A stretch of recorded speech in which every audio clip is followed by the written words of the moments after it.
नमस्कार मित्रों, मैं डॉक्टर राजकुमार संस्कृत सौर्यम चैनल में आपका हार्दिक स्वागत एवं अभिनंदन करता हूं।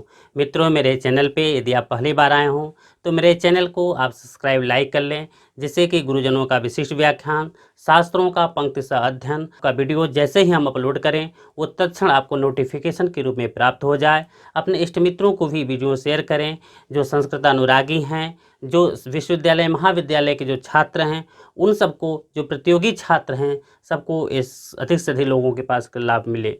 मित्रों, आज के जो विशिष्ट वक्ता हैं, उस विशिष्ट वक्ता का मैं संस्कृत सौर्यम चैनल की तरफ से, अपने पूरी टीम की तरफ से उनका हार्दिक स्वागत एवं अभिनंदन करता हूं। आइए मित्रों, हम चलते हैं एक विशेष व्याख्यान की तरफ। धन्यवाद मित्रों।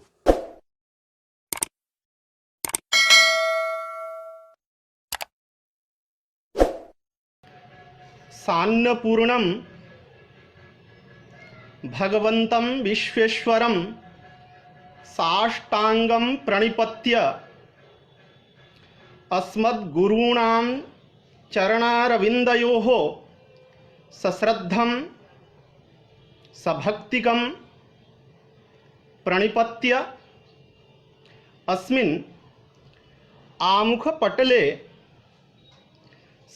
समुपस्थितान् सर्वान् विदुषश्च प्रणम्य समास विषये यथामति यथाकालं वक्तुम् उपक्रमे। अत्र विषये प्रतिपाद्याः अंशाः वर्तन्ते। समास सामान्यलक्षणं, समास विशेषलक्षणं, समास प्रयोजनं, समासे विशिष्ट शक्ति स्वीकारः आवश्यकः न वा इति एते अंशाः निरूपणीयाः वर्तन्ते। यद्यपि प्रत्येकम् अंशः व्याख्यानाय स्वातन्त्र्येण कालम् अपेक्षते, तथापि अत्र संक्षेपेण इमे सर्वेपि अंशाः निरूप्यन्ते। तत्र अष्टाध्याय्यां संज्ञाविधायकेषु शास्त्रेषु अन्यतमं शास्त्रं कृत्तद्धित समासाश्च इति शास्त्रं प्रथमाध्याये एव पठितं। तत्र तस्मिन् शास्त्रे घटकतया समासपदमपि प्रविष्टं वर्तते। तत्र कोऽयं समासः समासस्य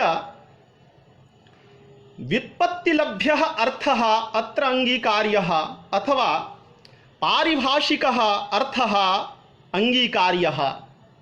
किंच एवं बहुविधेषु सूत्रेष्वपि उद्देश्यकोटौ क्वचित् विधेयकोटौ च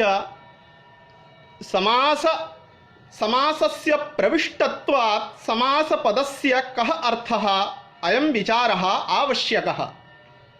तत्र कोऽयं समासः इत्याकांक्षायाम् आचार्यैः समासस्य पृथक् पृथक् अर्थः निरूपितः वर्तते। तत्र लघुसिद्धान्तकौमुद्यां समसनं समासः सम उपसृष्टात् असधातोः भावे घञ् प्रत्ययः समसनं समासः। समसनम् इत्यस्य अर्थः संक्षेपीकरणं, तथा च एतेषान्नये बहूनां पदानाम् एकपदभवनम् एव समासः अयम् अर्थः आयाति। एवञ्च लघुसिद्धान्तकौमुद्यां श्रीमद्भिः वरदराजाचार्यैः समसनं समासः इत्युक्तम्। तस्य अर्थश्च टीकाकृद्भिः बहूनां पदानाम् एकपदभवनम् अयम् अर्थः कृतः। इदं वस्तुतः इदं लक्षणं विचारणीयं वर्तते, यतोहि बहूनां पदानाम् एकपदभवनम् इत्यत्र बहुपदत्वम् उपलक्षणं द्वयोः पदयोः अपि। एवञ्च द्वयोः पदयोः बहूनां पदानां वा एकपदभवनं समासः इति अयं तस्य लक्षणस्य अर्थः जायते। किन्तु इदं लक्षणं न युक्तियुक्तं प्रतिभाति, यतोहि बहुपदत्वस्य उपलक्षणत्वेपि बहूनां पदानाम् एकपदभवनम् इत्यस्मिन् लक्षणे प्रविष्टं यत् पदपदं तत् कीदृशम्? यदि सुबन्ततदादिपरं तिङन्ततदादिपरं वा गृह्यते, तथा सति लक्षणार्थः भवति बहूनां सुबन्तानां तिङन्तानां वा एकपदभवनं समासः। तथा सति कुम्भकारः इत्यादौ समासत्वं न स्यात्, यतोहि तत्र कुम्भङस् इत्यस्य पदत्वेपि कार इत्यस्य पदत्वं न वर्तते, यतोहि गतिकारकोपपदानां कृद्भिः सह समासवचनं प्राक् सुबुत्पत्तेः इत्यनया परिभाषया सुबुत्पत्तेः प्रागेव तत्र समासस्य इष्टत्वेन कार इत्यस्य पदत्वं वक्तुं न शक्यते सुबन्ततदादिरूपम्। अतः अत्र समासत्वं न स्यात्।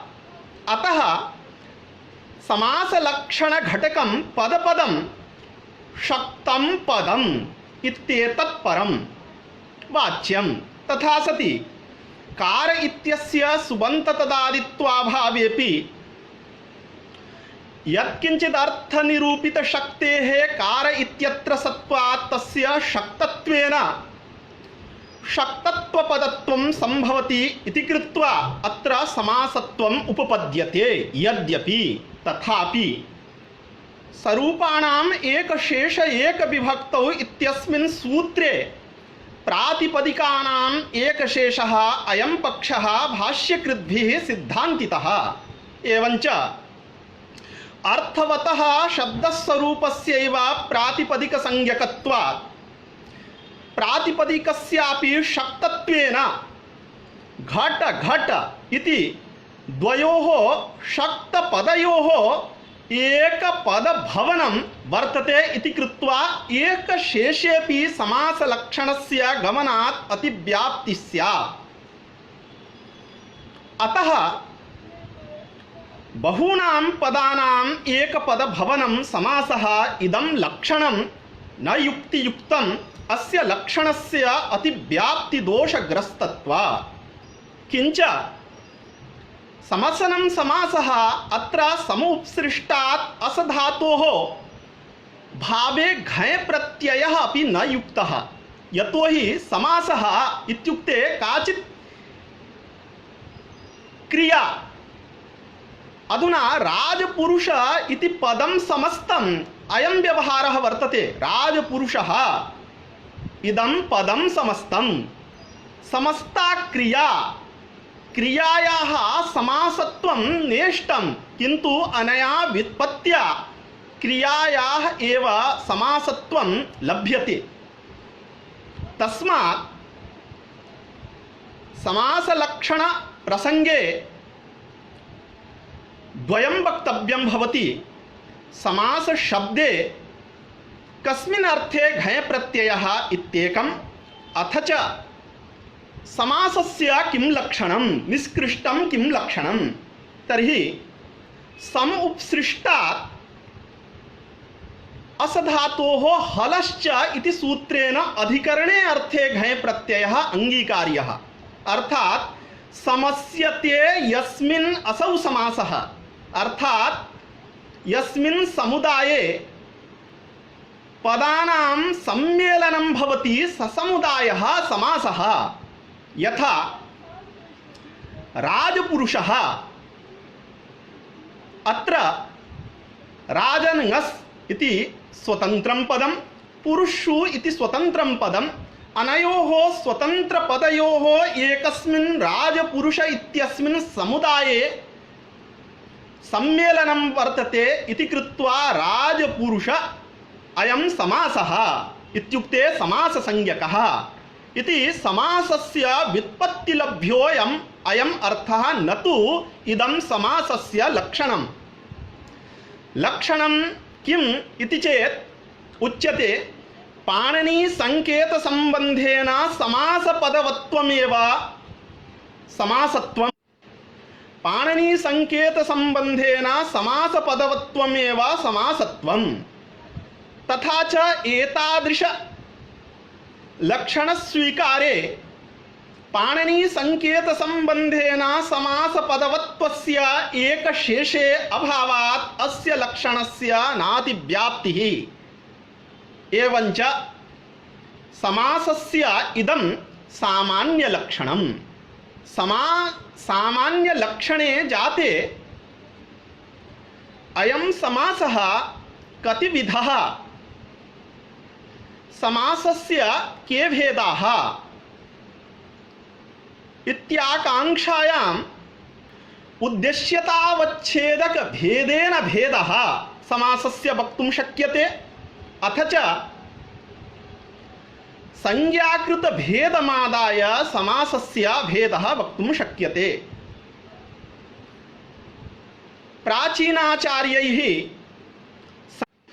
प्राचीनाचार्यैः संज्ञाकृत भेदमादाय समासः चतुर्विधः इत्युक्तं। स च पक्षः भूषणसारे निरूपितः खण्डितश्च। यतोहि संज्ञाकृत भेदमादाय समासस्य चातुर्विध्यं कथं वरिवर्ति तर्हि उच्यते अव्ययीभावः, तत्पुरुषः, द्वन्द्वः, बहुव्रीहिश्च इति समासः चतुर्धा। किन्तु एवम् उच्यमाने भूतपूर्वः, वागर्थाविव इत्यादि केवल समासस्य असंग्रहात् समासः चतुर्विधः इति वक्तुं न शक्यते। अतः प्राचीनमतं संशोधयन् वरदराजाचार्यः लघुसिद्धान्तकौमुद्यां समासः पञ्चविधः, तत्र केवलसमासः प्रथमः, स च विशेषसंज्ञा विनिर्मुक्तः। समास इति सामान्यसंज्ञा वर्तते, तद् विशेषसंज्ञा वर्तते अव्ययीभावः, तत्पुरुषः, बहुव्रीहिः, द्वन्द्वः। एताभिः विशेषसंज्ञाभिः विनिर्मुक्तः केवलसमासः प्रथमः, अर्थात् सहसुपा इति सूत्रेण विधीयमानः समासः के विशेषसंज्ञा विनिर्मुक्तत्वात् केवलसमास इत्युच्यते। यथा भूतपूर्वः। द्वितीयः अव्ययीभावसमासः, तल्लक्षणं प्रायेण पूर्वपदार्थप्रधानः अव्ययीभावः। यथा उपकृष्णम्, अत्र उप इति पूर्वपदं, कृष्ण इति उत्तरपदम्, अव्ययीभावसंज्ञकात् उपकृष्णम् इत्यस्मात् शब्दात् यः अर्थः बोध्यते तस्मिन् अर्थे पूर्व पदार्थस्य सामीप्यस्य प्राधान्यात् पूर्व पदार्थ प्रधानः अयम् अव्ययीभावसमासः। एवमेव उत्तर पदार्थ प्रधानः तत्पुरुषः, यथा राज्ञः पुरुषः राजपुरुषः, तस्य अर्थः राजसम्बन्धी पुरुषः। अस्मिन् अर्थे पुरुषस्य उत्तरपदार्थस्य प्राधान्यात् उत्तरपदार्थप्रधानः अयं तत्पुरुषः। अत्र छात्राणां ज्ञानाय उच्यते यत् कस्य अर्थस्य प्राधान्यं कस्य अर्थस्य वा अप्राधान्यम् इति कथं निर्णेतुं शक्यते। तर्हि समस्तात् पदात् यः अर्थः जायते तस्मिन् अर्थे अन्ते यः अर्थः तिष्ठति स एव प्रधानीभूतः अर्थः इति धिया अवगन्तुं शक्यते। यथा उपकृष्णम्, अस्य शब्दस्य अर्थः कृष्णसमीपवर्ती। तर्हि समस्तं पदं वर्तते उपकृष्णम् इति पदं। समस्तात् पदात् जायमानः अर्थः कृष्णसमीपवर्ती अयम् अर्थः। अस्मिन् अर्थे अन्ते वर्तते समीपरूपः अर्थः। अतः स एव अर्थः प्रधानीभूतः, सः अर्थः पूर्वपदस्य इति कृत्वा अयं पूर्वपदार्थप्रधानः अव्ययीभावसमासः। एवमेव राजपुरुषः इत्यत्र समस्तं पदं वर्तते राजपुरुष इति पदं। तस्य अर्थः राजसम्बन्धी पुरुषः अयम् अर्थः। तस्मिन् अर्थे चरमे पदार्थः वर्तते इत्युक्ते चरमः पदार्थः अन्तिमः पदार्थः पुरुषपदार्थः। स च पुरुषपदार्थः पूर्वपदस्य अर्थः इति कृत्वा उत्तरपदस्य अर्थः इति कृत्वा उत्तरपदार्थ प्राधान्यं तत्पुरुषे भवति। अयं तत्पुरुषः द्विविधः। समानाधिकरणः तत्पुरुषः, व्यधिकरणः तत्पुरुषश्च। समानाधिकरणः तत्पुरुषः अपि द्विविधः। संख्या पदकः संख्याबोधक शब्द भिन्न पूर्वपदकश्च। समानाधिकरणः तत्पुरुष एव कर्मधारे संज्ञकः भवति। एवंच यदि समानाधिकरणः तत्पुरुषः संख्याबोधक पदपूर्वपदकः भवति चेत् अयं दिगुसंज्ञको भवति। संख्यापूर्वो दिगुः इति सूत्रात्। एवंच अधुना तत्पुरुषः द्विविधः। समानाधिकरणः तत्पुरुषः, व्यधिकरणः तत्पुरुषश्च। समानाधिकरणः तत्पुरुषः यथा पूर्वपदे उत्तरपदे च एका एव विभक्तिः यदि वर्तते तदा स तत्पुरुषः समानाधिकरणः तत्पुरुषः। यथा नीलञ्च तत् उत्पलञ्च इति नीलोत्पलम्। अत्र अस्य नीलोत्पल शब्दस्य अलौकिकविग्रहवाक्यं नीलसु उत्पलसु। अत्र पूर्वपदं वर्तते नीलसु, उत्तरपदं वर्तते उत्पलसु। एवंच पूर्वपदेपि प्रथमा उत्तरपदेपि प्रथमा। एवंच अयं समानाधिकरणः तत्पुरुषः। समानाधिकरणः तत्पुरुष एव कर्मधारे संज्ञको भवति। एवमेव यदा समानाधिकरणे तत्पुरुषे पूर्वपदं संख्याबोधकं भवति तदा स कर्मधारय इत्युच्यते।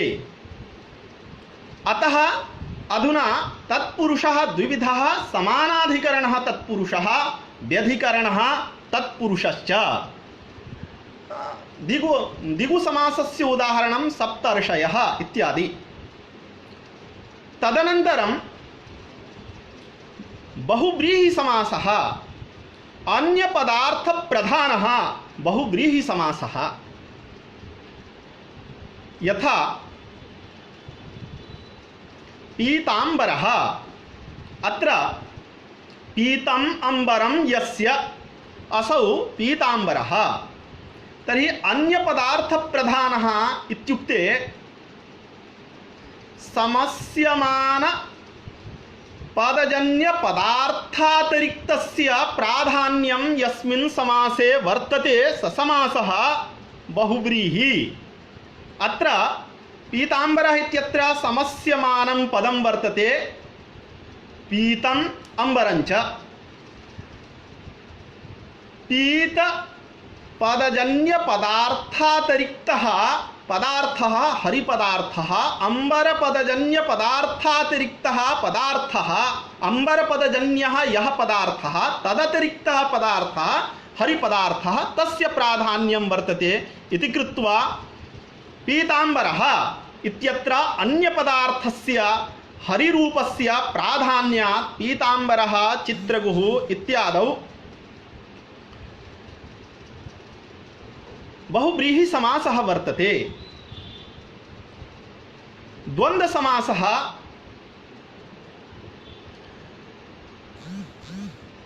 प्रायेण उभयपदार्थप्रधानः द्वन्द्वः।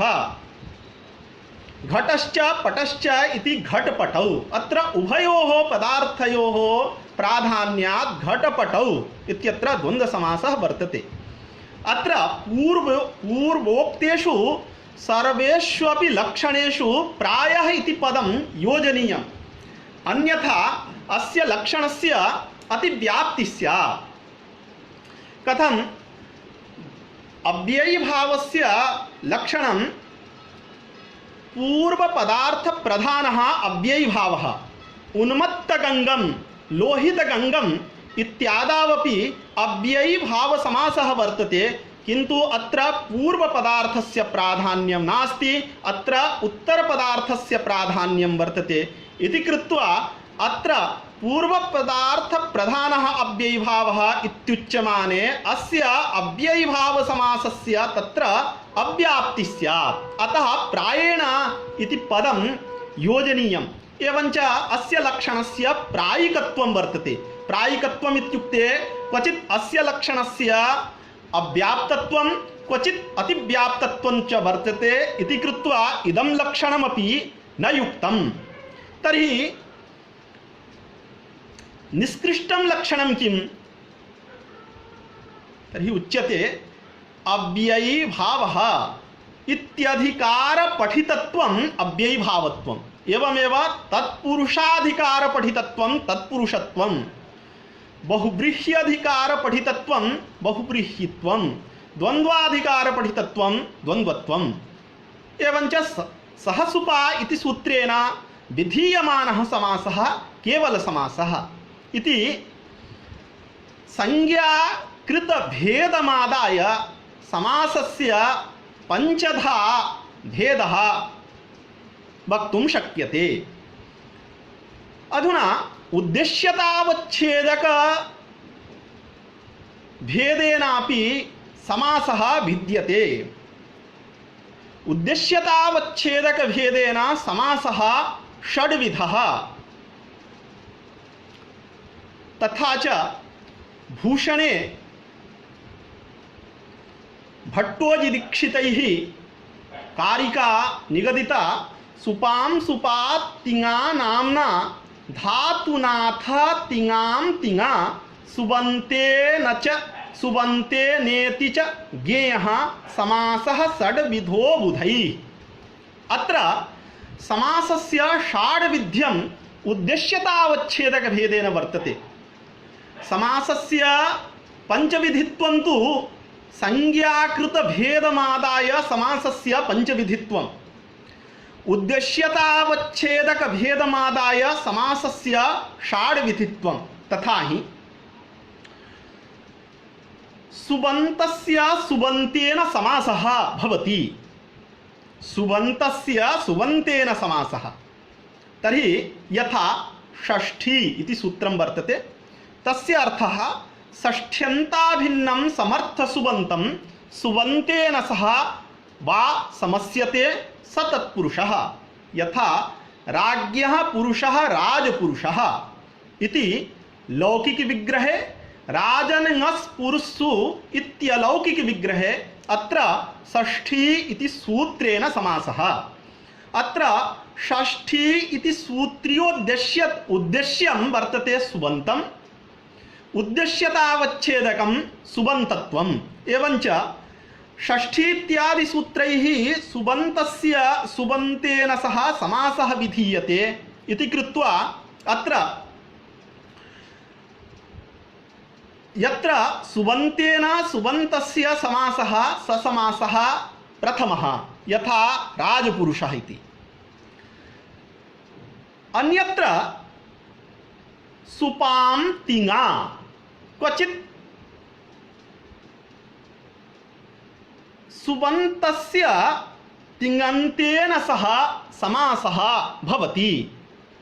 सुबन्तस्य तिङन्तेन सह समासः। तर्हि अत्र उद्देश्यतावच्छेदकं तिङन्तत्वं सुबन्तत्वं च। अतः यथा पर्यभूषयत् अनुव्यचलत् अत्र सहसुपा इति योग विभागात् समासः।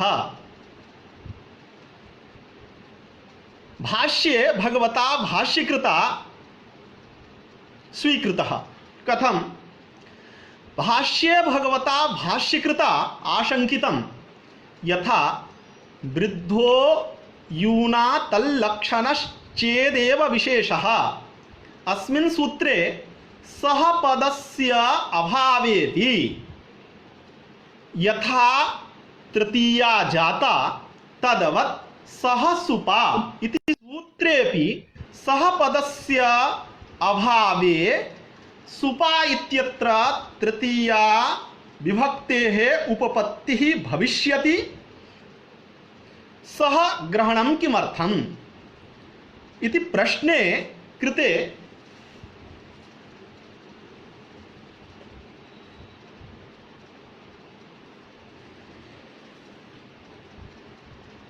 भाष्ये उक्तं सह भूतयोः एव समास संज्ञा यथा स्यात् प्रत्येकं समास संज्ञा मा भूत् एतदर्थं सूत्रे सह ग्रहणम् इति। किन्तु एतत् भगवता भाष्यकृता प्रत्याख्यातं यतोहि भाष्यकाराणाम् आशयः वाक्य परिसमाप्तिन्यायेन सहभूतयोरेव समास संज्ञा भविष्यति, प्रत्येकं समास संज्ञा न भविष्यति। यथा गर्गाः शतं दण्ड्यन्ताम् इत्यत्र वाक्य परिसमाप्तिन्यायेन प्रत्येकं गर्गस्य दण्डविधानं वर्तते। अतः वाक्य परिसमाप्तिन्यायेन सह भूतयोरेव समास संज्ञा भविष्यति, प्रत्येकं समास संज्ञायाः प्राप्तेः अभावात् सहग्रहणं सूत्रे नावश्यकम्। तर्हि सहग्रहणं किमर्थम् इति प्रश्ने भाष्यकृता समाहितं योगांगो यथा विज्ञायेत। योगः अष्टाध्यायी, तस्याः साक्षात् अंगत्वं सह इत्यस्य यथा विज्ञायेत तदर्थं सूत्रे सहग्रहणम्। तेन सहसुपा इति सूत्रस्य योग विभागः भगवता भाष्यकृता कंठरवेण उक्तः। एवञ्च सह इति योगः विभज्यते। अत्र विभक्त योगे सुबामन्त्रिते प्राङ्वत् स्वरे इत्यस्मात् सूत्रात् सुप् इत्यनुवर्तते। एवञ्च सुप् सह समस्यते केन इत्याकाङ्क्षायां समर्थः पदविधिः इति सूत्रेण समर्थ इत्यस्य उपस्थित्या सुबन्तं समर्थेन सह समस्यते तेन पर्यभूषयत् अनुव्यचलत् इत्यत्र सुबन्तस्य परि इत्यस्य समर्थेन अभूषयत् इत्यनेन सह समासः। एवञ्च अत्र सः इति विभक्तयोगस्य उद्देश्यतावच्छेदकं सुबन्तत्वं समर्थत्वं च वर्तते इति कृत्वा अत्र उद्देश्यतावच्छेदकभेदात् अर्थात् यत्र सुबन्तस्य तिङन्तेन सह समासः द्वितीयः उद्देश्यतावच्छेदकभेदेन अयं भेदः निरूप्यते। एवञ्च क्वचित् सुबन्तस्य नाम्ना प्रातिपदिकेन समासः यथा कुम्भकारः। अत्र कुम्भं करोति इति कुम्भकारः।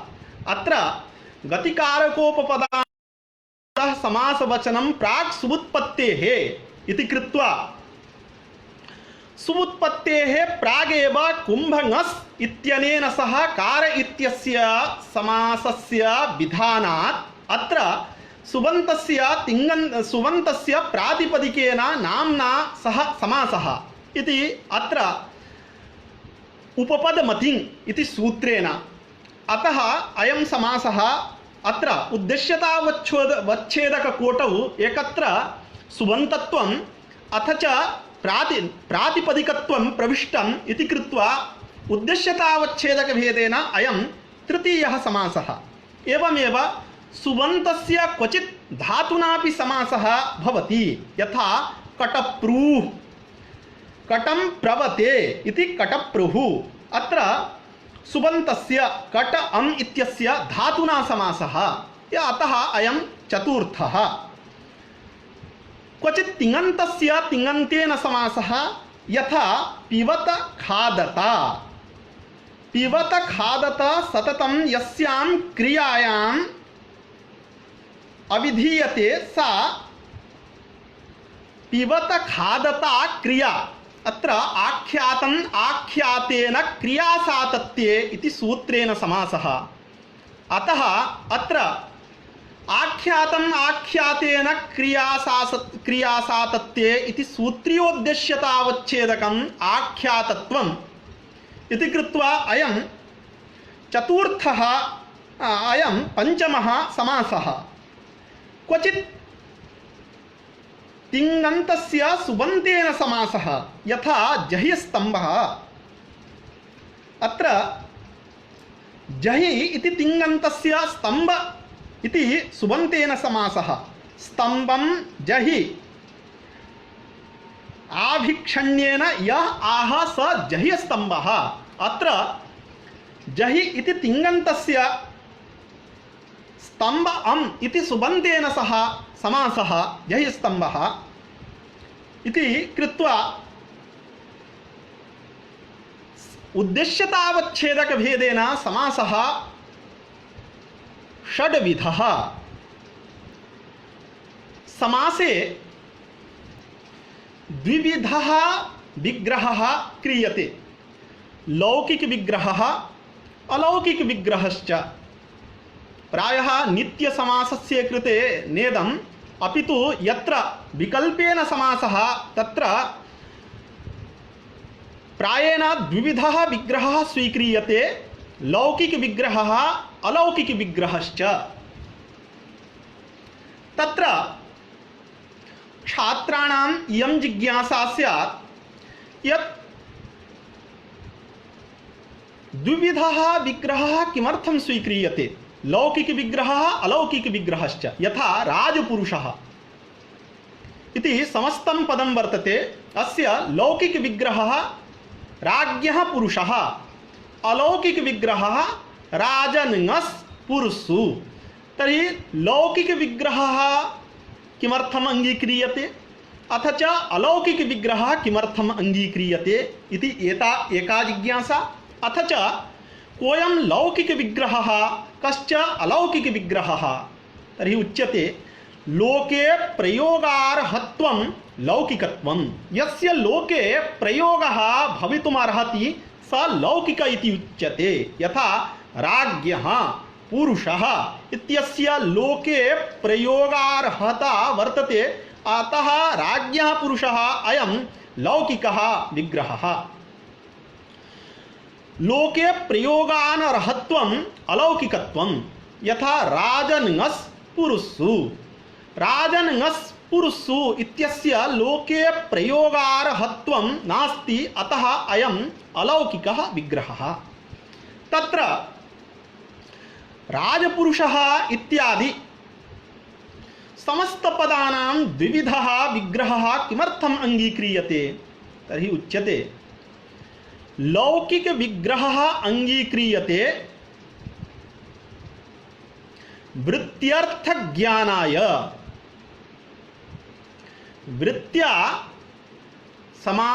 वृत्त्या यः अर्थः बोध्यते तदर्थस्य ज्ञानाय लौकिकविग्रहः अंगीक्रियते।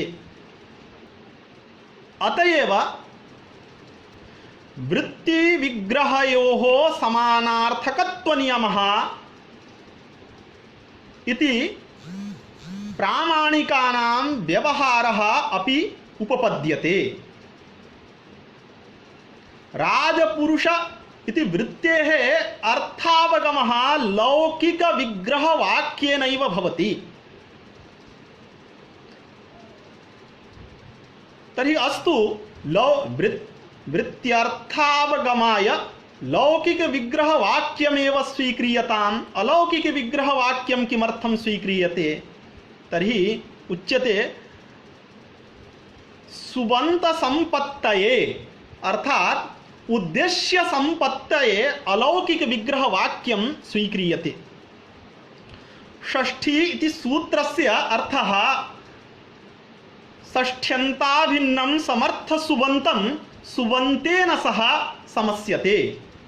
अर्थात् षष्ठ्यन्तं समर्थेन सुबन्तेन सह समस्यते। षष्ठ्यन्तत्वस्य ज्ञानं लौकिकविग्रहवाक्ये भवितुं नार्हति, यतोहि षष्ठ्यन्त इत्यस्य अर्थः षष्ठी संज्ञक प्रत्यय निष्ठ चर्मावयवता निरूपकः समुदायः षष्ठ्यन्त समुदायः। राज्ञः अत्र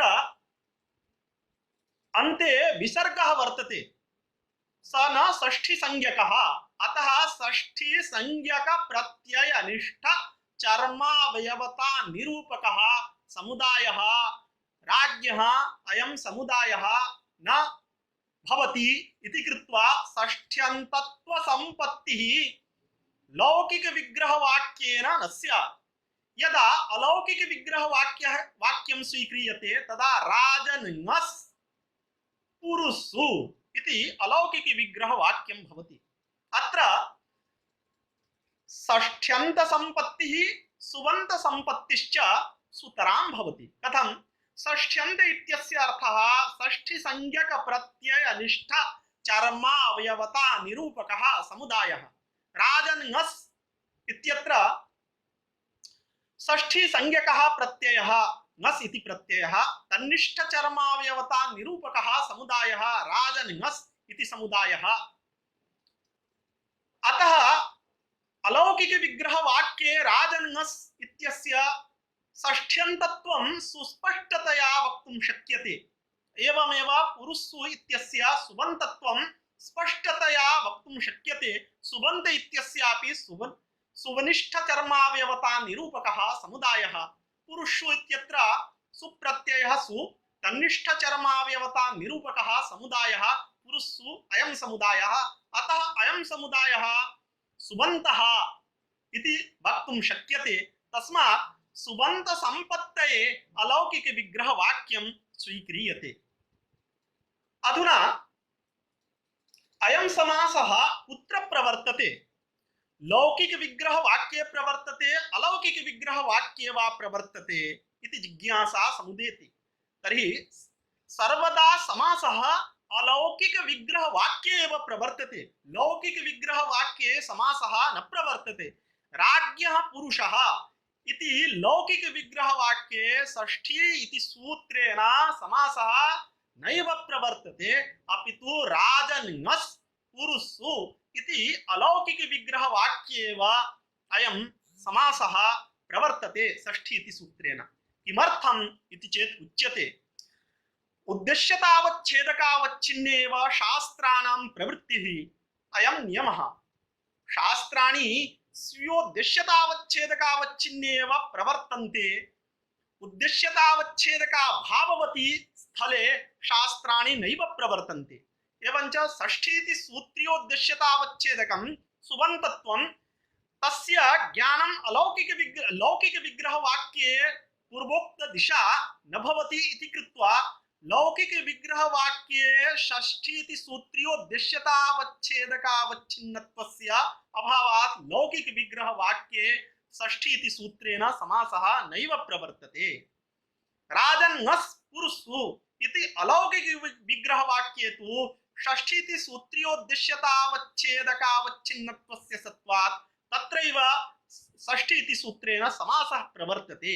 एवञ्च छात्रैः इदं सम्प्रधार्यं यत् सर्वदा समासः अलौकिक विग्रह वाक्येव प्रवर्तते, लौकिक विग्रह वाक्ये न प्रवर्तते। अधुना समासस्य लक्षणं भेदश्च जातः। अधुना समासः किमर्थम् अंगीकार्यः, समास स्वीकारस्य किं प्रयोजनं? यतोहि राज्ञः पुरुषः इति वाक्येन यः अर्थः बुध्यते स एव अर्थः राजपुरुष इति समासेनापि बुध्यते। तर्हि समासः किमर्थम् अंगीकार्यः? तर्हि उच्यते यत् राज्ञः पुरुषः इत्यत्र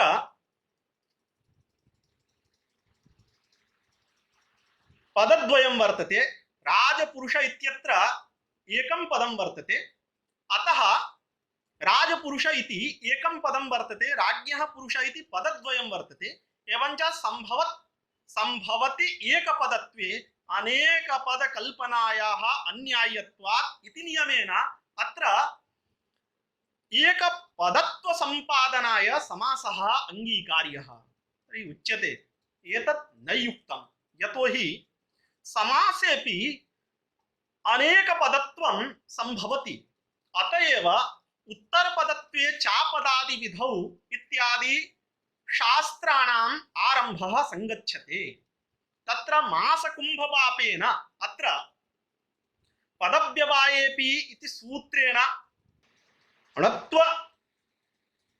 अणत्वं न स्यात्। एतदर्थं प्रत्ययलोपे प्रत्ययलक्षणम् इति शास्त्रस्य प्रवृत्त्यवरोधाय उत्तरपदत्वे चापदादिविधौ इति वार्तिकं प्रवर्तते।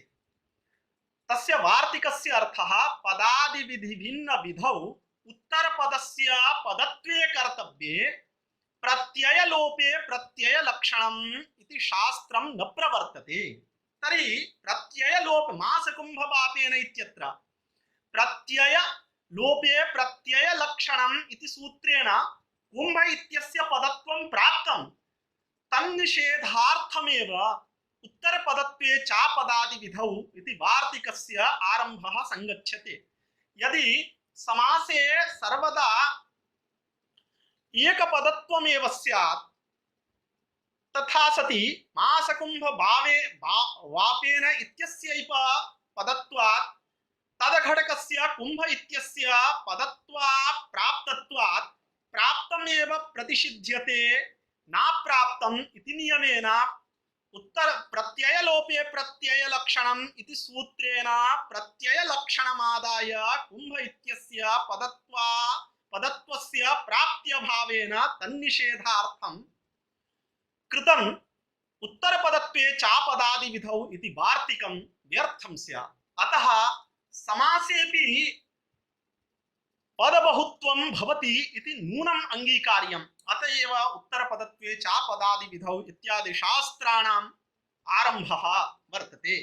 अतः एकपदत्वसम्पादनाय किञ्च राजपुरुष इत्यादौ नलोपः प्रातिपदिकान्तस्य इति सूत्रेण अतएव नकारलोपोऽपि सिद्ध्यति। अन्यथा प्रातिपदिक संज्ञकं यत्पदं तदवयवस्य नकारस्य लोपः स्यात् इत्यर्थकेन नलोपः प्रातिपदिकान्तस्य इति सूत्रेण राजन शब्दावयवस्य नकारस्य लोपः न स्यात्। अतः राजपुरुष इत्यादौ अपि प्रत्यय लक्षणेन राजन इत्यस्य पदत्वम् अस्त्येव। एवञ्च विग्रह वाक्ये राजपुरुषः राज्ञः पुरुषः इत्यत्रापि पदद्वयं राजपुरुषः इत्यत्रापि पदद्वयम् एवञ्च समासवाक्ययोः समता जाता इति कृत्वा अधुना कः भेदः, किमर्थं समासवाक्ययोः कः भेदः, किमर्थं समासः अंगीकार्यः? तर्हि उच्यते यत् समासस्य एकम् अन्यत् प्रयोजनं वर्तते, स्वरसिद्धिः। यदि समासः भवति चेत् समासस्य इति सूत्रेण अन्तोदात्तत्वं भवति। वाक्यस्य समासत्वाभावात् राज्ञः पुरुषः इति वाक्ये तु अन्तोदात्तत्वं न सिद्ध्यति। अतएव चित्रागावो यस्य इति वाक्ये बहुव्रीहौ प्रकृत्या पूर्वपदम् इति सूत्रेण पूर्वपद प्रकृतिस्वरः न प्रवर्तते, किन्तु चित्रगोः इत्यत्र तु पूर्वपद प्रकृतिस्वरः प्रवर्तते इति कृत्वा स्वरसिद्ध्यर्थं समासः अंगीकार्यः इत्येकम्। अथ च कदाचित् समासेन यः अर्थः प्रतिपाद्यते विग्रहवाक्येन सः अर्थः प्रतिपादयितुं न शक्यते। यथा कृष्णसर्पः, कृष्णश्चासौ सर्पश्च इति लौकिक विग्रहवाक्येन सर्पत्व जाति विशिष्टः अयम् अर्थः प्रतिपादयितुं न शक्यते। किन्तु कृष्णसर्पः इति समासेन तु विशिष्टः अर्थः प्रतिपाद्यते। एवमेव अन्यद् रथः रथान्तरम्, अन्यद् रथः इत्यनेन विग्रहवाक्येन साम्नः प्रतीतिः न भवति, किन्तु रथान्तरम् इति समासेन तु साम्नः अपि प्रतीतिः भवति इति कृत्वा अत्र विशेष अर्थसिद्ध्यर्थं समासः अंगीकार्यः। समासस्य प्रयोजनं जातम्। अधुना समासनिर्णयः कदाचित् एकस्मिन् पदे बहवः समासाः सम्भवन्ति, तेषु कः समासः अंगीकार्यः? यथा राजपुरुषः, अत्र राजाचासौ पुरुषश्च इति राजपुरुषः, राज्ञः पुरुषः राजपुरुषः इति समानाधिकरणः व्यधिकरणश्च तत्पुरुषः प्राप्नोति। तत्र अत्र समानाधिकरणः तत्पुरुषः व्यधिकरणो वा तत्पुरुषः इति कथं निर्णेतुं शक्यते? अर्थात् कः समासः? एवमेव राजा पुरुषः यस्य असौ राजपुरुषः इति बहुव्रीहि अपि सम्भवति। एवञ्च तत्पुरुषेऽपि समानाधिकरणः तत्पुरुषः व्यधिकरणः तत्पुरुषः अथ च बहुव्रीहि इति अनेकविधः समासः प्राप्नोति। तर्हि राजपुरुष इति पदे तत्पुरुष समासः अंगीकार्यः, बहुव्रीहि समासो वा अंगीकार्यः। तत्पुरुष समासेऽपि समानाधिकरणः तत्पुरुषः अंगीकार्यः, व्यधिकरणः तत्पुरुषो वा अंगीकार्यः। तर्हि उच्यते अत्र वक्तुः तात्पर्येण समासस्य निर्णयः कर्तुं शक्यते। यत्र राजभिन्न पुरुष बोधनेच्छया राजपुरुष इति पदं वक्त्रा उच्चरितं तत्र समानाधिकरणः कर्मधारयः तत्पुरुष एव। यत्र तु अन्य पदार्थ बोधनेच्छया राजपुरुष इति पदम् उच्चारितं तत्र बहुव्रीहि एव। यत्र तु राजसंबंधी पुरुष इत्यर्थ बोधनेच्छया राजपुरुषः इति पदं वक्त्रा उच्चारितं तत्र व्यधिकरणः षष्ठी तत्पुरुषः समासः इति वक्तुः तात्पर्येण समासस्य निर्णयः कर्तुं शक्यते। किन्तु भवद्भिः विद्वद्भिः इदं विचारणीयं यत् अयं निर्णयः लौकिकवाक्ये कर्तुं शक्यते, किन्तु वैदिकवाक्ये तात्पर्यनिर्णयेन समासनिर्णयः कर्तुं न शक्यते। यतोहि किं नाम तात्पर्यं? तर्हि वक्तुरिच्छा हि तात्पर्यं। वेदस्य नित्यत्वेन तत्र कस्यचित् वक्तुः अभावात् वक्तुरिच्छारूपतात्पर्यस्यापि अभावेन तात्पर्यनिर्णयेन समासनिर्णयः कर्तुं न शक्यते। अतः तत्र कथं समासनिर्णयः? यथा एकं वैदिकं वाक्यं नयामः, निषादस्थपतिं याजयेत् इति वाक्यं वर्तते, वैदिकं वाक्यम्। अत्र तात्पर्यनिर्णयेन समासनिर्णयः कर्तुं न शक्यते। निषादस्थपतिं याजयेत् इत्यत्र कः कः समासः सम्भवति इति सकृत् निरूपयामः। निषादानाम् अस्थपतिः इति निषादस्थपतिः षष्ठी तत्पुरुषः, एवञ्च निषादश्च असौ अस्थपतिश्च इति निषादास्थपति इति कर्मधारयः।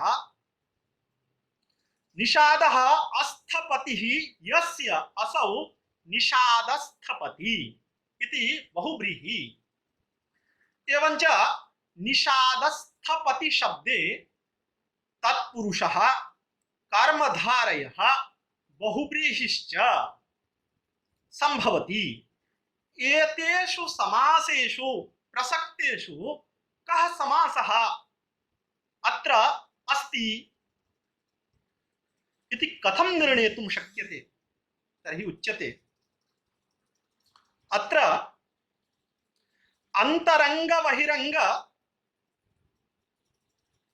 भावेन समास निर्णयः स्वीकार्यः। यथा बहुव्रीहि समासापेक्षया तत्पुरुष समासस्य अंतरंगत्वं, तत्पुरुष समासापेक्षया कर्मधारय समासस्य अंतरंगत्वं। कथम् एतत् अंतरंगत्वं भवति? तर्हि उच्यते यत्र कर्मधारय समासः कुत्र भवति? यत्र पूर्वोत्तर पदार्थयोः अभेदः तत्रैव कर्मधारय समासः। यथा नीलञ्च तदुत्पलञ्च इति नीलोत्पलं, नीलाभिन्नम् उत्पलम् इति तदर्थः।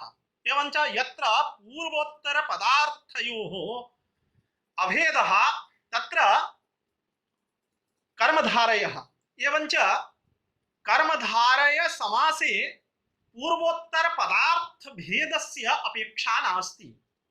षष्ठी तत्पुरुष समासे तु समासः कुत्र प्रवर्तते? यत्र पूर्वोत्तर पदार्थयोः भेदः तत्रैव षष्ठी तत्पुरुष समासः।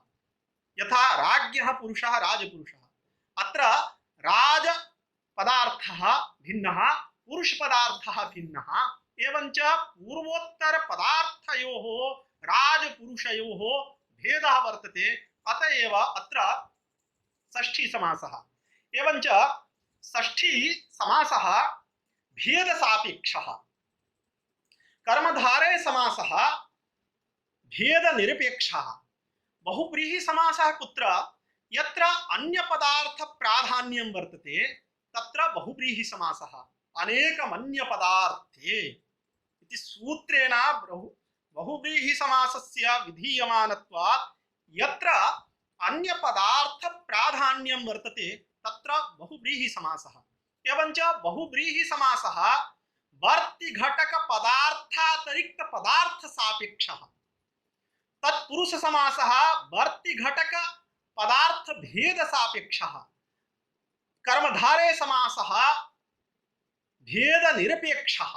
एवञ्च कर्मधारयापेक्षया भेद सापेक्षत्वात् तत्पुरुषस्य बहिरंगत्वं, कर्मधारय तत्पुरुषापेक्षया बहुव्रीहि समासस्य वर्ति घटक पदार्थातिरिक्त अन्य पदार्थ सापेक्षत्वात् बहुव्रीहेः बहिरंगत्वम् एवंच बहुव्रीहेः सर्वतः बहिरंगत्वम् तथा च एतेन किमागतं बहुव्रीहि अपेक्षया तत्पुरुषस्य अंतरंगत्वं तत्पुरुषापेक्षया कर्मधारयस्य अंतरंगत्वम् अतः मीमांसा शास्त्रे निषादस्थपत्यधिकरणे निषादस्थपतिशब्दे कर्मधारय एव सिद्धान्तितः तस्य अंतरंगत्वात् कर्मधारय एव सिद्धान्त कर्मधारयस्य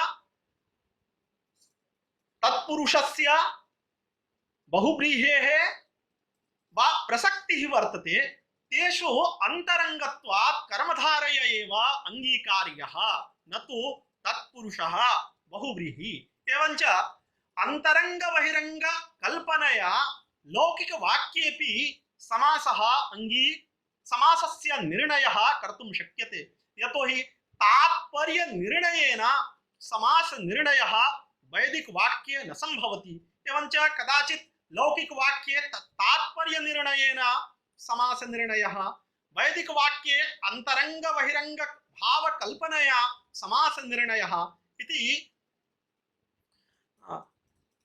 द्विधा स्वीकारापेक्षया अत्र एक समास निर्णयस्य कृते अंतरंग बहिरंग भाव कल्पना एव अंगीकार्या न तु तात्पर्य निर्णयः तथा च अंतरंग बहिरंग भाव महिम्ना लौकिक वाक्येपि समास निर्णयः कर्तुं शक्यते इति कृत्वा एवं प्रकारेण समास निर्णयः अधुना समासे शक्तिः अस्ति न वा इत्यत्र महान् विचारः वर्तते तत्र समासे शक्तिः वर्तते इति वैयाकरणानां मतम् समासे शक्तिः नास्ति इति व्यपेक्षावादीनां नैयायिकानां मतम् तर्हि वैयाकरण भूषण सारादौ समास शक्ति सिद्ध्यर्थम् अनेकाः युक्तयः प्रदर्शिताः वर्तन्ते नैयायिक ग्रन्थेषु तासां युक्तीनां खण्डनमपि अस्ति तत्र प्रदर्शित युक्तिषु मध्ये एकां युक्तिम् आदाय अत्र विचार्यते समासे यदि शक्तिः न स्यात् तर्हि दोषः कः तर्हि उच्यते यत् समासग्रहणस्य नियमार्थत्वं न स्यात् वस्तुतः कृत्तद्धित समासाश्च इति सूत्रे समासग्रहणस्य नियमार्थत्वं विदुषां वैयाकरणानां सुविदितमेव अतः तद्विषये अधिकं न वक्तुमिच्छामि स स्वतन्त्रः विषयः अधुना समासग्रहणस्य नियमार्थत्वं कथं भवति इति ईषत् निरूपयामि राजन्यस्पुरुषु इति समासस्य प्रातिपदिक संज्ञा विधानार्थं कृत्तद्धित समासाश्च इति सूत्रे समासग्रहणं कृतं वर्तते किन्तु राजन्यस्पुरुषु इति समासस्य प्रातिपदिक संज्ञा धातु भिन्न प्रत्ययान्त तदादि भिन्नार्थवत् शब्द स्वरूपस्य प्रातिपदिक संज्ञा स्यात् इत्यर्थकेन अर्थवद धातुर प्रत्ययः प्रातिपदिकम् इति सूत्रेणैव प्रातिपदिक संज्ञायां सिद्धायां राजन्यस्पुरुषु इत्यस्य प्रातिपदिक संज्ञा विधानार्थं कृत्तद्धित समासाश्च इति सूत्रे कृतं समासग्रहणं व्यर्थं तदेव व्यर्थीभूय नियमार्थम् इति तस्य संक्षिप्तः अर्थः किन्तु वैयाकरणैः इदं विचारणीयं यत् समासग्रहणस्य कदा नियमार्थत्वं भवति समासग्रहणस्य कदा नियमार्थत्वं भवति यदा अर्थवद धातुर प्रत्ययः प्रातिपदिकम् इत्यस्मिन् सूत्रे तदादेः इत्यंशस्य उपस्थितिः भवति तदा एव समासग्रहणस्य नियमार्थत्वं तदादेः इत्यंशस्य उपस्थितिः न स्यात् तर्हि समासग्रहणस्य नियमार्थत्वमपि वक्तुं न शक्यते समासग्रहणं विध्यर्थम् इति वदतः नैयायिकस्य कः अभिप्रायः इति अवश्यमेव वैयाकरणैः विचारणीयम् तर्हि उच्यते नैयायिकानाम् अयम् आशयः अर्थवद धातुर प्रत्ययः प्रातिपदिकम् इत्यस्मिन् सूत्रे वैयाकरणैः प्रत्ययपदम् आवर्त्य प्रत्ययमात्र वृत्तिविषयता प्रयोजकं यत्पदं तत्पदघटिते शास्त्रे तदादिः इत्युपतिष्ठते इत्यर्थिकया प्रत्ययग्रहणे यस्मात् सविहितस्तदादेस्तदन्तस्य ग्रहणम् इत्यनया परिभाषया तदादि इत्यंशस्य उपस्थित्या तदादि विशेष्यक प्रत्यय विशेषणक तदंत विधिं कृत्वा प्रत्ययान्त तदादि भिन्नस्य प्रातिपदिक संज्ञा भवति अयम् अर्थः वैयाकरणैः अंगीक्रियते।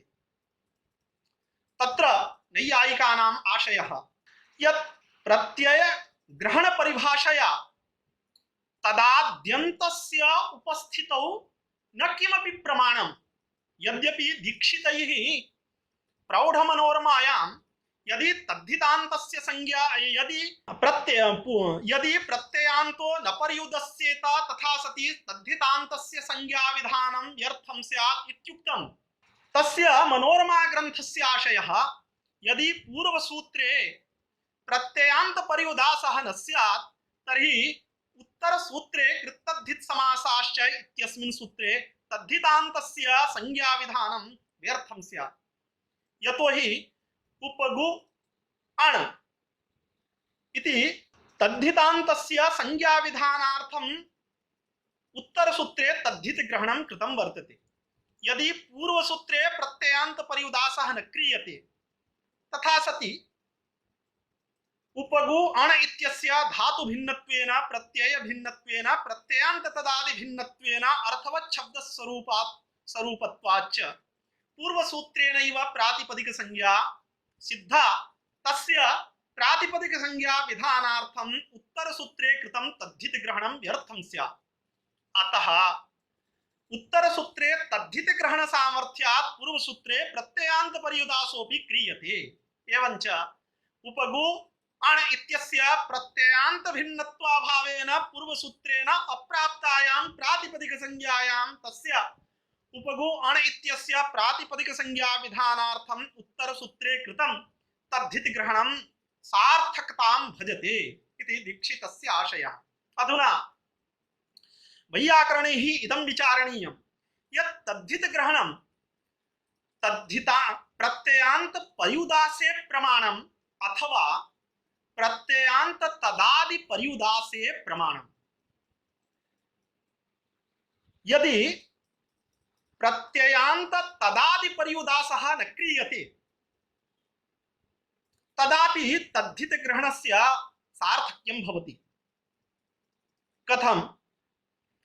अधुना प्रत्यय अप्रत्यय घटक प्रत्यय पदस्य आवृत्तिरस्तु शब्द स्वरूप विशेष्यमादाय येन विधिस्तदन्तस्य इति सूत्रेण तदन्त विधिः अस्तु। एवञ्च धातु भिन्नं प्रत्यय भिन्नं प्रत्ययान्त भिन्नं अर्थवत् शब्द स्वरूपं प्रातिपदिक संज्ञकं स्यात्। अयमेव सूत्रार्थस्तु तावतापि उत्तर सूत्रे तद्धित ग्रहणस्य वैयर्थ्यं न भवति। कथम्? उपगु अण इत्यस्य धातु भिन्नत्वेपि प्रत्यय भिन्नत्वेपि प्रत्ययान्त भिन्नत्वं नास्ति। प्रत्ययान्त भिन्नत्वम् इत्यस्य अर्थः प्रत्ययनिष्ठ चर्मावयवता निरूपक समुदाय भिन्नत्वम्। उपगु अण अयं समुदायः प्रत्ययनिष्ठ चर्मावयवता निरूपकः समुदाय एव तद्भिन्नः न भवति इति पूर्वसूत्रेण प्रातिपदिक संज्ञा न प्राप्ता। अतः तस्य प्रातिपदिक संज्ञा विधानार्थम् उत्तरसूत्रे तद्धित ग्रहणम् आवश्यकम्। एवञ्च कृत्तद्धित समासाश्च इति सूत्र घटक समास ग्रहणेन इदं ज्ञायते यत् पूर्वसूत्रे तदादेः इत्यंशस्य उपस्थितिः न भवति इति एकं नैयायिकानां पक्षतः। अथ च यदि पूर्वसूत्रे तदाद्यंशस्य उपस्थितिः क्रियते तथा सति समासग्रहणस्य नियमार्थत्वं तदाद्यंशस्य उपस्थितिः न क्रियते चेत् समासग्रहणस्य न नियमार्थत्वं अपितु विध्यर्थत्वमेव। किञ्चित् ईषत् निरूपयामि। अधुना तदाद्यंशस्य उपस्थितिः न कृता, तद्धित ग्रहणस्य वैयर्थ्यमपि नास्ति। अतः तदाद्यंशस्य उपस्थितौ किञ्चित् विशिष्य प्रमाणं नोपलभ्यते, तस्मात् प्रमाणाभावात् तदाद्यंशस्य उपस्थितिः मास्तु। तर्हि अत्र राजन्यस्पुरुषु इति समुदायस्य पूर्वसूत्रेण प्रातिपदिक संज्ञा न प्राप्नोति, यतोहि प्रत्ययान्त भिन्न इत्यस्य अर्थः प्रत्ययनिष्ठ चर्म अवयवता निरूपक समुदाय भिन्नः।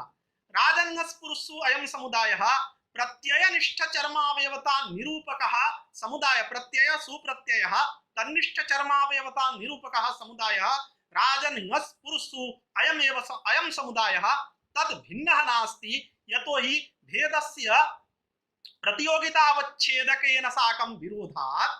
अत्र प्रत्ययान्त भिन्न इत्यस्य यत्र प्रत्ययान्त भिन्न इत्यस्य अर्थः प्रत्ययान्त प्रतियोगिक भेदः, एवञ्च भेदीय प्रतियोगिता प्रत्ययान्ते प्रतियोगितावच्छेदकं प्रत्ययान्तत्वं, तेन सह प्रत्ययान्त प्रतियोगिक भेदस्य विरोधात् राजन्यस्पुरुषु इत्यस्मिन् समुदाये प्रत्ययान्तत्वस्य सत्वेन प्रत्ययान्त प्रतियोगिक भेदस्य अभावेन पूर्वसूत्रेण प्रातिपदिक संज्ञा न प्राप्ता। अतः तस्य प्रातिपदिक संज्ञा विधानार्थम् उत्तरसूत्रे समासग्रहणं विध्यर्थमेव न तु नियमार्थम्। एवञ्च यदा तदाद्यंशस्य उपस्थितिः न क्रियते तदा समासग्रहणं विध्यर्थं, तदाद्यंशस्य पूर्वसूत्रे उपस्थितिः क्रियते चेत् समासग्रहणं नियमार्थम्। यतोहि तदाद्यंशस्य उपस्थितिः क्रियते चेत् राजन्यस्पुरुषु अयं समुदायः प्रत्ययान्त तदादि भिन्नः भवति। यतोहि प्रत्ययान्त तदादि भिन्नः इत्यस्य अर्थः यस्मात् प्रत्ययः विहितः स आदिः, तस्य प्रत्ययः अन्ते यस्य समुदायस्य स समुदायः प्रत्ययान्त तदादि समुदायः। यथा राजन्यस्, अत्र नस् प्रत्ययः राजन शब्दात् विहितः, अतः नस् प्रत्ययस्य प्रकृतिः राजन्, प्रत्ययश्च नस्, एवञ्च नस् प्रत्ययस्य प्रकृतिः आदौ वर्तते एतादृशः समुदायः राजन्यस् इति समुदायः, नस् प्रत्ययः अन्ते वर्तते एतादृश समुदायः राजन्यस् अयं समुदायः। अर्थात् प्रत्यय विशिष्टत्वं प्रत्ययान्त तदादित्वं, वैशिष्ट्यञ्च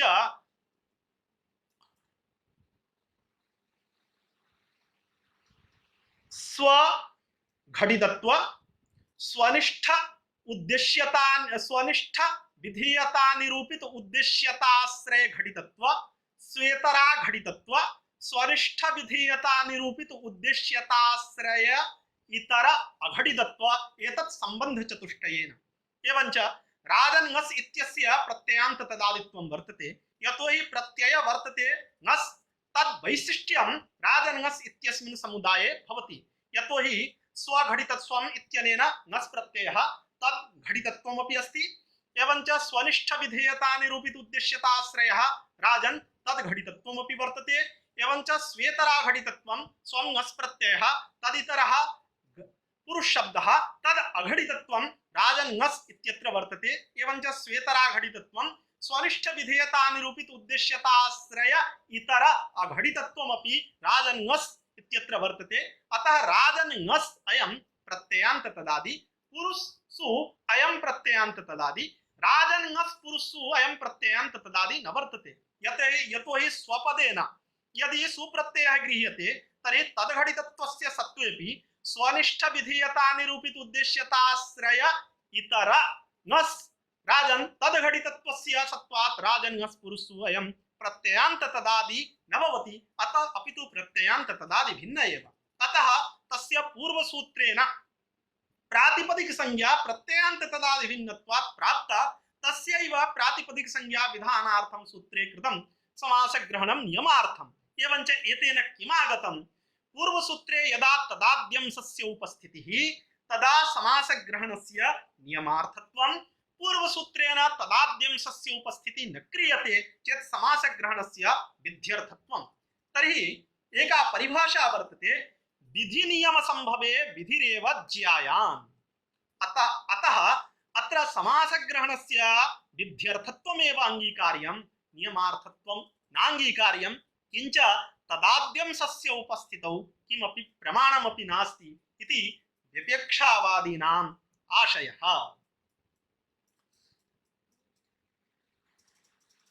अस्तु, संक्षेपः उपसंह्रियते। तर्हि अत्र उच्यते, एकं प्रमाणम् उच्यते, तदनन्तरं अत्र उपसंहरामि। यदि पूर्वसूत्रे तदाद्यंशस्य उपस्थितिः न क्रियते चेत् परमगार्ग्यायणः इति प्रयोगस्य सिद्धिः न स्यात्। वैयाकरणैः एवं विज्ञेयं यत् पदप्रयोगस्तु नैयायिकानामपि इष्टं, वैयाकरणानामपि इष्टं। रामः अयं शब्दः नैयायिकैः अपि प्रयुज्यते, वैयाकरणैः अपि प्रयुज्यते। तद्वत् परमगार्ग्यायणः अयं शब्दः वैयाकरणैरपि प्रयुज्यते, नैयायिकैरपि प्रयुज्यते। यदि परमगार्ग्यायणः इत्यस्य पदस्य सिद्धिः न स्यात् तर्हि वैयाकरणैरपि तादृशं पदं प्रयोक्तुं न शक्यते, नैयायिकैरपि प्रयोक्तुं न शक्यते। अतः प्रामाण्यसिद्ध्यर्थम् उभाभ्याम् अपि यत्नः विधातव्य एव। तर्हि पूर्वसूत्रे यदि तदाद्यंशस्य उपस्थितिः न क्रियते चेत् परमगार्ग्यायणः इति प्रयोगस्य सिद्धिः न स्यात्। येन विधिस्तदन्तस्य इति सूत्रभाष्ये भगवता भाष्यकृता परमगार्ग्यायणः नाडायणः, परमगार्ग्यायणः नाडायणः इत्यादि शब्दानां प्रयोगः कृतः। अतः अस्य प्रयोगस्य प्रामाणिकत्वं वर्तते इति लेशमात्रोऽपि न सन्देहः। अधुना पूर्वसूत्रे यदि तदाद्यंशस्य उपस्थितिः न क्रियते चेत् परमगार्ग्यायणः इति प्रयोगस्य सिद्धिः न भवति। अधुना पदसिद्धिः कथं भवति इति किञ्चित् निरूप्य तदाद्यंशस्य उपस्थित्यभावे परमगार्ग्यायणः इति प्रयोगस्य सिद्धिः न स्यात् इति निरूपयिष्यते। अधुना गर्गस्य गोत्रापत्यमिति गार्ग्यः, परमश्चासौ गार्ग्यश्च इति परमगार्ग्यः। परमगार्ग्य शब्द घटक गार्ग्य शब्दात् यययोश्च इति सूत्रेण फक् प्रत्ययः। तस्य स्थाने आयनादेशे अणत्वे च कृते परमगार्ग्यायण प्रातिपदिक कार्ये परमगार्ग्यायणः इति प्रयोगः। परमगार्ग्य शब्दात् यययोश्च इति सूत्रेण फक् प्रत्ययः नेष्टः। तथा सति परमगार्ग्यायणः इति प्रयोगस्य आपत्तिः स्यात्। अतः परमगार्ग्यायणः इति प्रयोगसिद्ध्यर्थं परमगार्ग्य घटक गार्ग्य शब्दात् यययोश्च इति सूत्रेण फक् प्रत्ययः। तस्य स्थाने आयनादेशे णत्वे च कृते प्रातिपदिक कार्ये परमगार्ग्यायणः इति प्रयोगः सिद्ध्यति। अधुना तदाद्यंशस्य उपस्थित्यभावे परमगार्ग्यायणः इति प्रयोगस्य सिद्धिः न स्यात्। यतोहि परम गार्ग्य घटक गार्ग्य शब्दात् यययोश्च इति सूत्रेण फक् प्रत्यये उत्पन्ने सत्यपि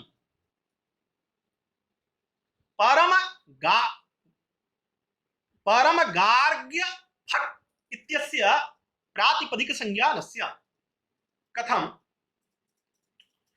प्रातिपदिक संज्ञा विधायकं सूत्रद्वयं वर्तते। अर्थवद धातुर प्रत्ययः प्रातिपदिकं कृत्तद्धित समासाश्च इति सूत्रम्। अधुना छात्रैः इदं ज्ञातव्यं, परमगार्ग्यायण इत्यस्य परमगार्ग्य फक् इत्यस्य प्रातिपदिक संज्ञा तु अर्थवद धातुर प्रत्ययः प्रातिपदिकम् इत्यनेनैव सिद्धान्ते इष्टा।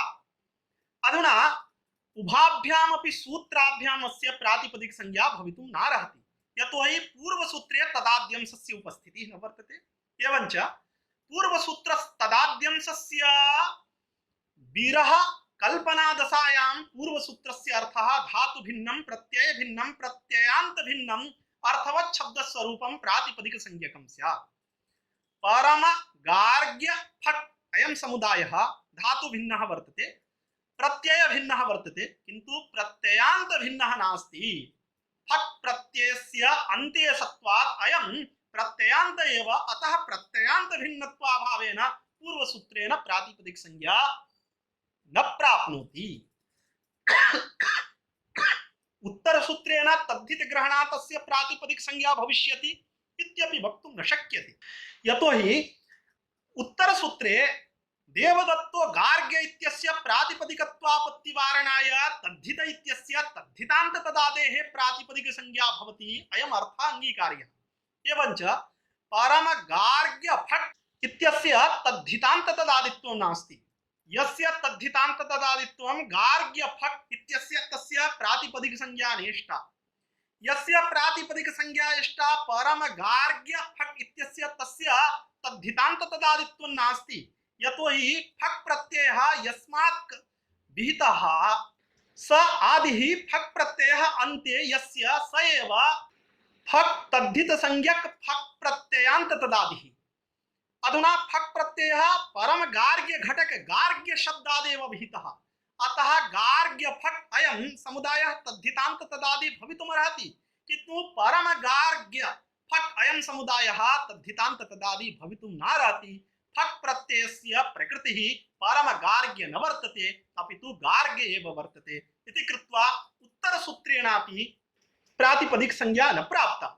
यदि प्रातिपदिक संज्ञा न भवति चेत् प्रातिपदिकत्वाभावात् स्वादित्पत्तिः न स्यात्, स्वादित्पत्तेः अभावेन पदत्वं न स्यात्, एवञ्च अपदं न प्रयुञ्जीत इति निषेध प्रसक्त्या पदत्वाभावेन तस्य प्रयोगार्हत्वं न स्यात्, तथा च परमगार्ग्यायन परमनाडायनः इत्यादि प्रयोगाणाम् उच्छेदापत्तिः। तस्मात् उत्तरसूत्रे तदाद्यंशस्य आवश्यम् उपस्थितिः अंगीकार्या। तदाद्यंशस्य उपस्थितिः क्रियते चेत् प्रत्ययान्त तदादि भिन्नस्य प्रातिपदिक संज्ञा भवति, अयम् अर्थः लभ्यते। तथा सति परम गार्ग्य फट् अयं समुदायः यद्यपि तद्धितान्तः वर्तते, किन्तु तद्धितान्त तदादि भिन्नः वर्तते। तद्धि परम गार्ग्य फट् इत्यत्र तद्धितान्त तदादिः गार्ग्य फट् तद्भिन्नः समुदायः परम गार्ग्य फट् अयं समुदायः अस्ति, अतः पूर्वसूत्रेण अस्य प्रातिपदिक संज्ञा भवति, प्रातिपदिकत्वात् स्वादित्पत्तिः। तस्मात् परमगार्ग्यायनः परमनाडायनः इत्यादि प्रयोगाणां सिद्ध्यर्थं पूर्वसूत्रे तदाद्यंशस्य उपस्थितिः अंगीकार्या।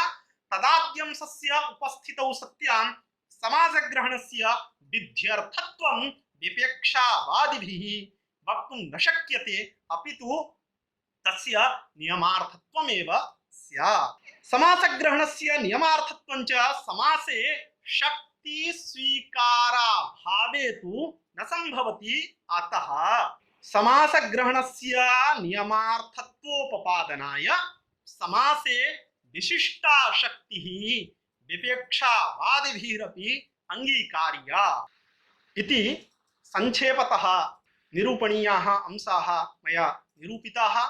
अत्र समुपस्थिताः सर्वे विद्वांसः प्रणम्यन्ते, एवञ्च आयोजकाः राजकुमार महोदयाः अपि प्रणम्यन्ते। मम कृते अत्र अवसरः प्रदत्तः, अतः पुनः एकवारं सर्वान् प्रणम्य अत्रैव विरमामि। प्रणामः।